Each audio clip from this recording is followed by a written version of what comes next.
Praise the Lord. Hallelujah. ഈശോയിൽ ഏറ്റവും സ്നേഹമുള്ളവരെ, സെപ്റ്റംബർ 14 സഭ വിശുദ്ധ കുരിശിന്റെ പുകഴ്ചയുടെ തിരുനാൾ ആഘോഷിക്കുകയാണ്. പൗലോസ്ലീഹ കൊരിന്തോസുകാർക്ക് എഴുതിയ 1-ാം ലേഖനം 1-ാം അധ്യായം 18-ാമത്തെ വചനത്തിലൂടെ നമ്മെ ഓർമ്മപ്പെടുത്തുന്നുണ്ട്. നാശത്തിലൂടെ ചരിക്കുന്നവർക്ക് കുരിശിന്റെ വചനം ഭോഷത്വമാണ്. എന്നാൽ രക്ഷയിലൂടെ ചരിക്കുന്ന നമുക്കോ അത് നിത്യജീവനാണ്. കർത്താവിൻ്റെ കുരിശ് നിത്യജീവനോളം വിലയുള്ളതാണ്. നമുക്ക് ഓരോരുത്തർക്കും നമ്മുടെ രക്ഷയുടെ അടയാളമാണ്. നമ്മൾ ഓർമ്മ വെച്ച നാൾ മുതൽ അത്രത്തോളം വിലയോടെ കുരിശിനെ നമ്മൾ കാണുന്നു. കുരിശിൽ നാം അഭയം പ്രാപിക്കും. ഈശോ നമ്മോട് ആവശ്യപ്പെടുക, കർത്താവിനെ അനുകരിച്ച് ജീവിക്കാൻ ആഗ്രഹിക്കുന്നവരെല്ലാം കുരിശിനോട് ചേർന്ന് നിൽക്കും. യോഹന്നാന്റെ 1-ാം ലേഖനം 2-ാം അധ്യായത്തിന്റെ 6-ാം വചനം പറയുന്നില്ലേ, അവനിൽ വസിക്കുന്നു എന്ന് പറയുന്നവൻ അവൻ നടന്ന അതേ വഴിയെ നടക്കേണ്ടിയിരിക്കും.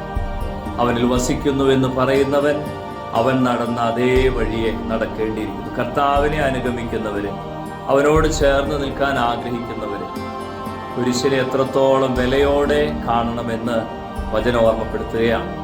അവൻ നടന്ന വഴി കുരിശിന്റെ വഴിയാണ്. അവൻ മുന്നോട്ട് പോയ ജീവിത ശൈലി അത് കുരിശിന്റെ ശൈലിയാണ്. അതുകൊണ്ടാണ് അത് ആരെല്ലാം തടയുന്നുണ്ടോ അവരെയൊക്കെ കർത്താവ് ശാസിച്ചത്. പത്രോസ്ലീഹായെ മത്തായി സുവിശേഷം 16-ാം അധ്യായത്തിന്റെ 23-ാമത്തെ വചനത്തിൽ ശാസിക്കുന്നുണ്ട്. സാത്താനെ, നീ എൻ്റെ പിന്നിൽ പോവുക. കുരിശ് മാറിപ്പോകാൻ സംഭവിക്കാതിരിക്കട്ടെ എന്ന മുന്നറിയിപ്പ് കൊടുത്തപ്പോഴാണ് ഈ ശാസന പത്രോസ്ലീഹായ്ക്ക് ലഭിക്കുക.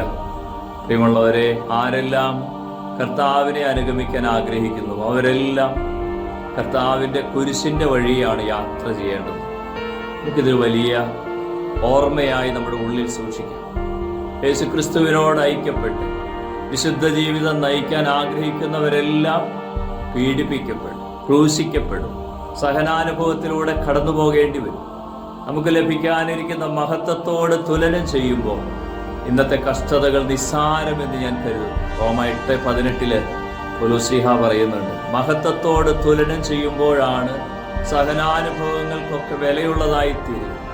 1 പത്രോസ് 4-ാം അധ്യായത്തിന്റെ 12 വചനം പറയുന്നില്ലേ, നിങ്ങളെ പരീക്ഷിക്കാൻ അഗ്നി പരീക്ഷകൾ ഉണ്ടാകുമ്പോൾ അപ്രതീക്ഷിതമായിട്ട് എന്തോ സംഭവിച്ചാൽ എന്ന പോലെ പരിഭ്രമിക്കരുത്. അവന്റെ മഹത്വം വെളിപ്പെടുമ്പോഴാണ് എല്ലാത്തിൻ്റെയും അർത്ഥം നീ ഗ്രഹിക്കുക. പ്രിയമുള്ളവരെ, കുരിശ് വിട്ട് യാത്ര ചെയ്യാതിരിക്കാനുള്ള കൃപ ഈ ദിവസം നമുക്ക് പ്രാർത്ഥിക്കാം. കാരണം ക്രൂശിതനോടൊപ്പമുള്ള യാത്രയാണ് നിത്യതയിലേക്ക് നമ്മളെ എത്തിക്കുക. വഴിമാറിയുള്ള യാത്ര അത് നമ്മളെ നിത്യതയിൽ നിന്ന് നീക്കിക്കളയും. മത്തായി സുവിശേഷം 7-ാം അധ്യായത്തിന്റെ 13 ഈശോ പറഞ്ഞില്ലേ, നാശത്തിലേക്കുള്ള വഴി വിശാലമാണ്, വാതിലും വിശാലമാണ്, പക്ഷെ രക്ഷയിലേക്കുള്ള വഴി ഇടുങ്ങിയതാ, വാതിലിടുങ്ങിയതാ, അതിൽ പോകുന്നവർ വളരെ കുറച്ചേ ഉള്ളൂ. പ്രിയമുള്ളവരെ, രക്ഷയിലേക്ക് നീ ആഗ്രഹിക്കുന്നുവെങ്കിൽ നീ വഴി ചെറുതാക്കണം, നീ വാതിൽ ചെറുതാക്കണം. അത് ക്രൂശിതന്റെ വഴിയാണ്. നമുക്ക് യാത്ര ചെയ്യാം. ഈ സഹനാനുഭവത്തിൻ്റെയൊക്കെ അർത്ഥം ഗ്രഹിക്കണമെങ്കിൽ കുരിശിന്റെ ഒപ്പം യാത്ര ചെയ്യണം. പ്രാർത്ഥിക്കാം. ഈ ദിവസം കർത്താവ് ഈ കൃപ നമ്മളിലേക്ക് ചൊരിയട്ടെ. അസീസിയിലെ വിശുദ്ധ ഫ്രാൻസിസ് കുരിശിനോട് ചേർന്ന് ജീവിച്ചതാ. കർത്താവിൻ്റെ കുരിശിലെ വലതുകരം അസീസിയിലെ ഫ്രാൻസിസിന്റെ തലയിൽ വെച്ച് ആശീർവദിക്കുന്ന മനോഹരമായൊരു ചിത്രമില്ലേ? ക്രൂശിതനെ അത്രത്തോളം ഫ്രാൻസിസ് സ്നേഹിച്ചപ്പോൾ ക്രൂശിതന്റെ കരം, ആണിപ്പഴുതിന്റെ കരം അവന്റെ നെറുകയിൽ അനുഗ്രഹമായി മാറുകയാണ്. അസീസിയിലെ ഫ്രാൻസിസ് 2-ാമത്തെ ക്രിസ്തു എന്ന് വിളിക്കപ്പെടുന്നതിന്റെ ഒരേ ഒരു കാരണം ക്രൂശിതനെ അത്രത്തോളം അവൻ അടുത്തനുഗമിച്ചു എന്നുള്ളതാണ്. പ്രിയമുള്ളവരെ, നമ്മുടെയൊക്കെ വഴി ഇതാ. നമുക്ക് ചേർന്ന് നിൽക്കാം. അവനോട് ചേർന്ന് ഈ ജീവിത മേഖലകളിൽ കടന്നു വരുന്ന ക്രൂശിതാനുഭവങ്ങളെല്ലാം ഏറ്റെടുക്കാൻ വലിയ കൃപ നമുക്ക് പ്രാർത്ഥിക്കാം. കർത്താവ് നമ്മെ അനുഗ്രഹിക്കട്ടെ. വിശുദ്ധ കുരിശിനാൽ ഈശോ നമ്മളെ വീണ്ടെടുത്തു.